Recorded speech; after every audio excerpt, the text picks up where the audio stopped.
मतलब ऐसे जान निकल आती है बाहर तो है। मैंने भी ट्राई किया था, पहले पहले मैंने 2 बार कर मतलब ये आईब्रोज करवाने में ही मेरी तो जान निकल जाती है, दिखा ही रही हूँ। Hey, hello everyone, welcome back to my YouTube channel. I hope you all are doing great in your case. So let me introduce first, my name is Monica और आप सभी को मेरे चैनल पर स्वागत है। तो आज हम लोग करने वाले हैं पर्सनल हाइजीन टिप्स के बारे में बात करने वाले हैं हम। तो ज्यादा बकबक ना करके वीडियो स्टार्ट करते हैं। वीडियो बहुत ज्यादा लंबी हो जाएगी नहीं तो चल सीधा सीधा वीडियो स्टार्ट करते हैं। तो फर्स्ट हम बात करते हैं हमारे फेशियल हेयर के बारे में, जो कि नॉर्मल है, सबको होते हैं, मुझे भी होते हैं, तो मैं उनको रिमूव करती हूँ। मैंने सारे मेथड्स तो नहीं ट्राई किए हैं, पर मैंने जो भी ट्राई किया है वो आप लोगों के साथ शेयर करती हूँ। तो फिक्सिंग कर सकते हो आप, रेजर यूज कर सकते हो, आप थ्रेडिंग भी करवा सकते हो। काफी लोग करवाते हैं थ्रेडिंग। एक और चीज जो आती है वो है हेयर रिमूवल क्रीम्स।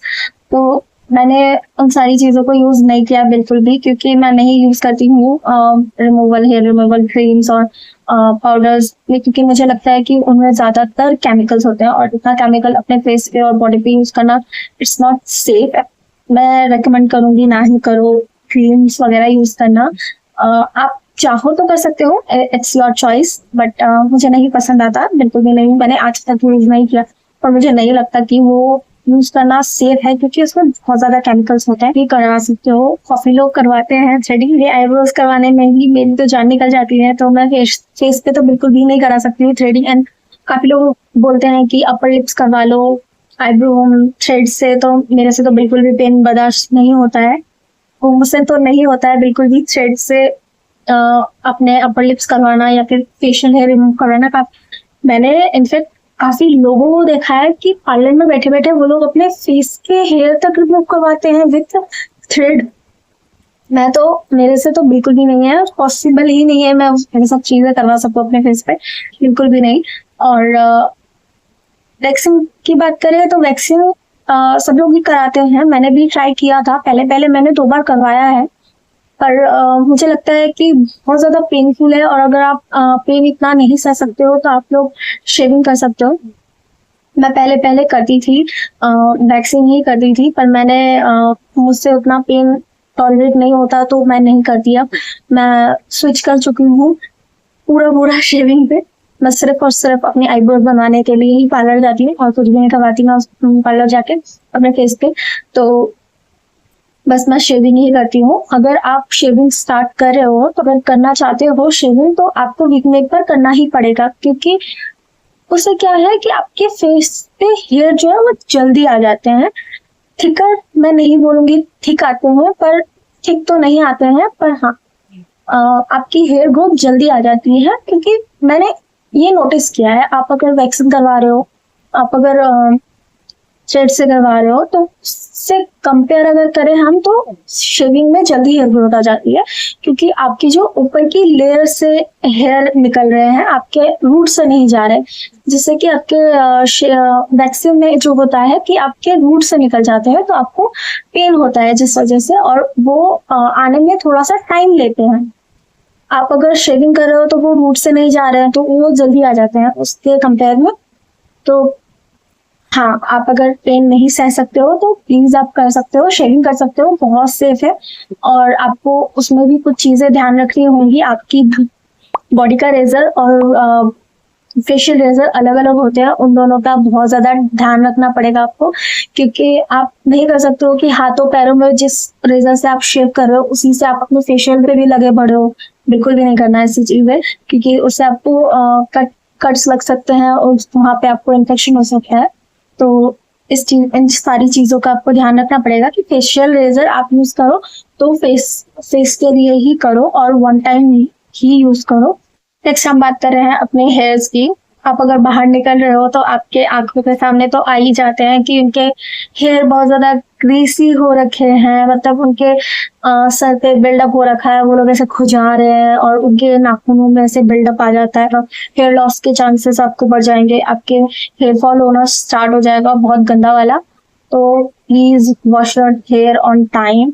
आपको जब भी लग रहा है, आप अपने बालों में हाथ डालो और आपको लग रहा है कि हैवी हैवी फील हो रहा है, तो आप अपने हेयर को वॉश करो। ऐसा नहीं है कि वॉश किया और लगे पड़े वैसे ही रहने दिया, पूरा हफ्ता पड़ा है ऐसे ही, 2-2 हफ्ते 3-3 हफ्ते बाद हम शैम्पू करें, नहीं, बिल्कुल भी नहीं।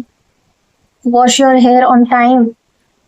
तो नेक्स्ट हम आते हैं अपने ईयर्स के ऊपर। ईयर्स हमारी ही बॉडी का पार्ट है, उसको हमें नहीं भूलना चाहिए और हमें अपने ईयर्स को क्लीन करना चाहिए, क्लीन करते रहना चाहिए। आप रेगुलर जब आप शावर लेके आते हो, आप जिस भी टॉवल से या फिर कोई एक ऐसा कॉटन का कपड़ा रखो जिससे आप अपने ईयर्स को क्लीन कर सको एंड उसको भी वॉश करो।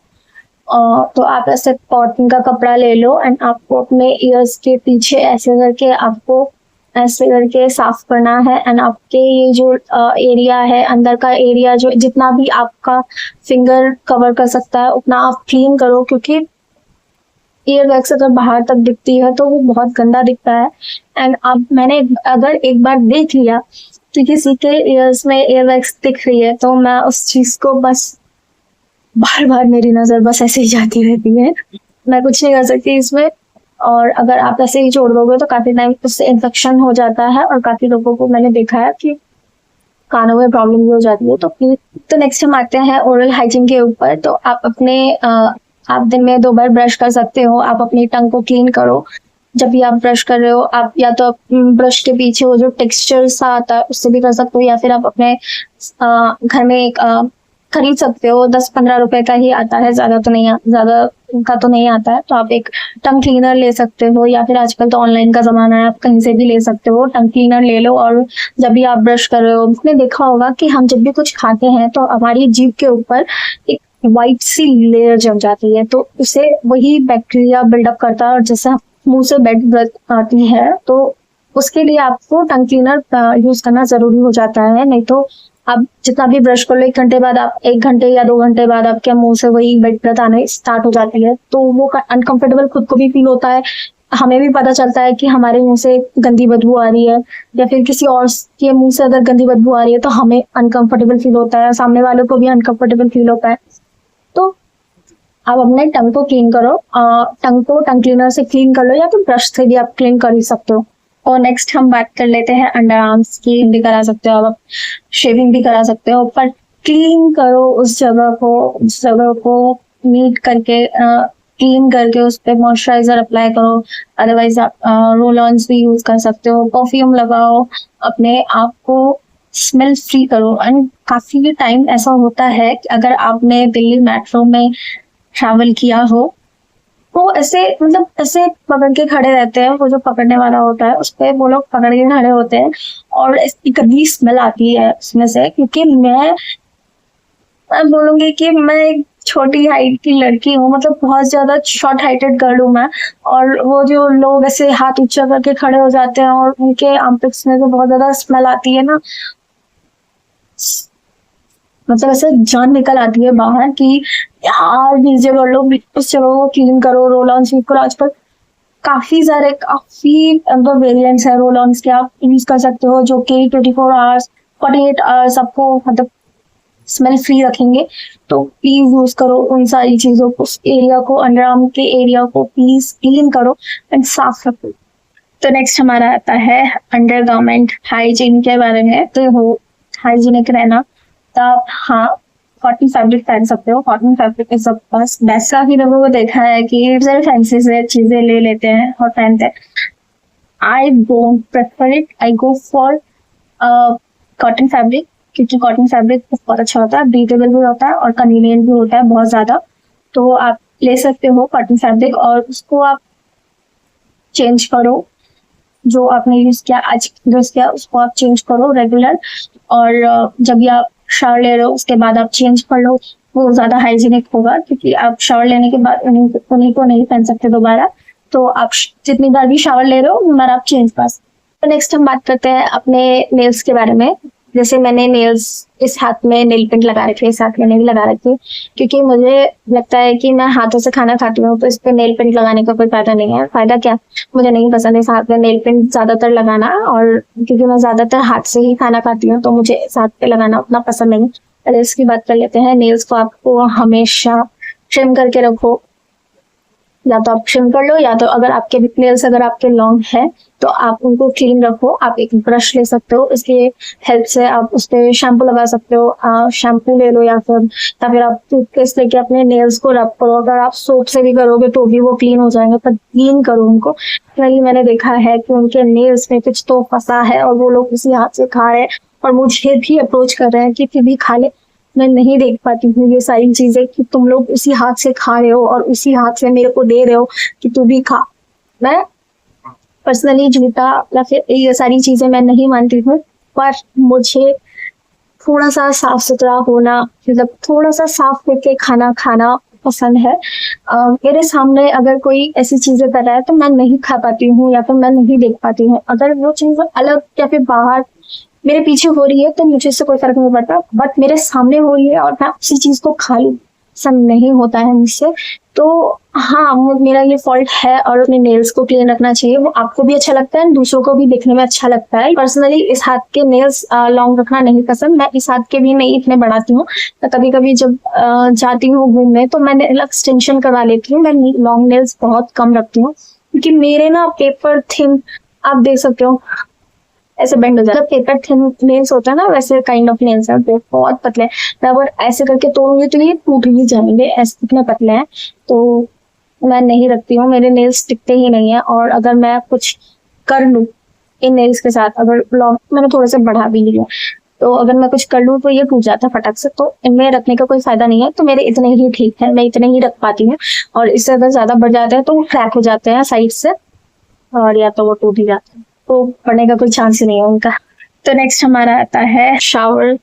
तो हम गर्मियों की बात करें तो आप दिन में 2 बार शावर ले सकते हो, या आपकी पर्सनल चॉइस है कि आपको कितनी बार शावर लेना है। आप चाहो तो 2 बार ले सकते हो, या तो आप 1 बार भी ले सकते हो।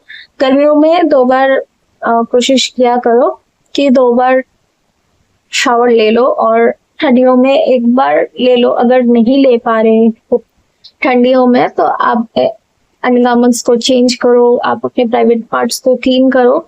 तो आप ये सब कर सकते हो ठंडियों में। और अगर आप नहीं कर पा रहे हो, नहा नहीं पा रहे हो ठंडे पानी की वजह से, तो हाँ, मन करता है कि कम्बल में पड़े रहे ठंडियों में, ना उठे, तो कोशिश करो कि आप अपने गारमेंट्स को चेंज करें और प्राइवेट पार्ट्स को थोड़ा सा क्लीन रखें। गीले कपड़े से आप कर सकते हैं, क्लीन कर सकते हैं उन एरिया को जहाँ पे आपको बैक्टीरिया बिल्डअप होने का ज्यादा चांसेस हो जाते हैं। तो कर सकते हैं आप ये सारी चीजें। और स्टे हाइड्रेटेड, बहुत सारा पानी पियो और बहुत ज्यादा हाइड्रेटेड रहो, क्योंकि आपकी स्किन, आपके हेयर, आपका पूरा सबसे ज्यादा इम्पोर्टेंट जो चीज है वो हाइड्रेशन ही है। अगर आप हाइड्रेटेड नहीं हो तो आपकी स्किन पे डलनेस आ जाएगी, पिंपल्स हो जाएंगे, रैशेस हो जाते हैं। तो बी हाइड्रेटेड और be safe. That's it for this video. मैं मिलूंगी आप लोगों के साथ नेक्स्ट किसी वीडियो में, और आप लोगों को ये वीडियो कैसी लगी ये भी बताना जरूर मुझे कमेंट सेक्शन में। नेक्स्ट किस चीज पे मैं वीडियो बना सकती हूँ, इसका आइडिया आप लोग दे सकते हो मुझे। तो tata bye bye, love you all.